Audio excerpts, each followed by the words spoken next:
খাগড়াছড়িতে নিখোঁজ গ্রাম পুলিশ সদস্য হানিফ মিয়ার মরদেহ সীমান্তের ওপারে ভারতের ত্রিপুরায় রয়েছে বলে দাবি করছে তার পরিবার।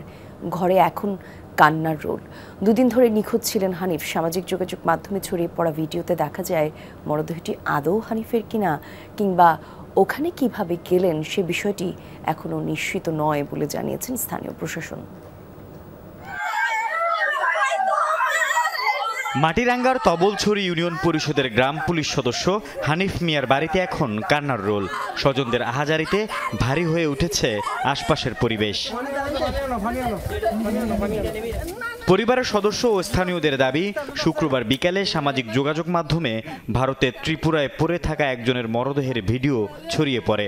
মরদেহটি হানিফ মিয়ার বলে দাবি করেন তার স্ত্রী পারভিন আক্তার। তার অভিযোগ, বৃহস্পতিবার রাতে হানিফকে ডেকে নিয়ে যায় বেলাল ও হেলাল নামে স্থানীয় দুইজন। এরপর থেকে স্বামীর সন্ধান মিলছিল না।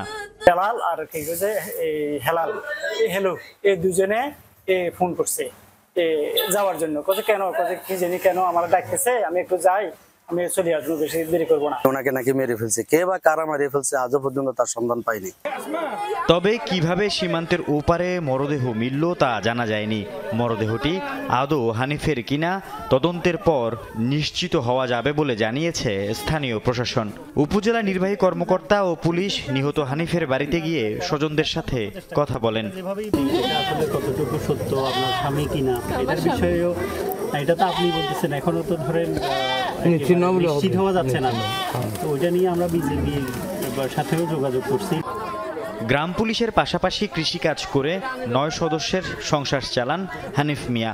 ঘটনার পর থেকে তার পরিবার দিশেহারা। ওই ভিডিওর সত্যতা যাচাই এবং শনাক্ত করে দ্রুত ব্যবস্থা গ্রহণের দাবি জানান স্থানীয়রা। তার ওয়াইফ এবং তার ছেলেকে জিজ্ঞেস করছি এটা কে, হানিফ কিনা, বা হেরা বলছে যে হ্যাঁ, ওয়াইফ বলছে এর হাজব্যান্ড, ছেলে বলতেছে তার বাবা, তার একমাত্র উপার্জনক্ষম ব্যক্তি। এখন তার শূন্যতায় এখন মারা গেছে কিনা জানি না। যদি মারা না যায় সে ফিরে আসুক, আর যদি মারা যায় তার যথাযথ ব্যবস্থা করা হবে।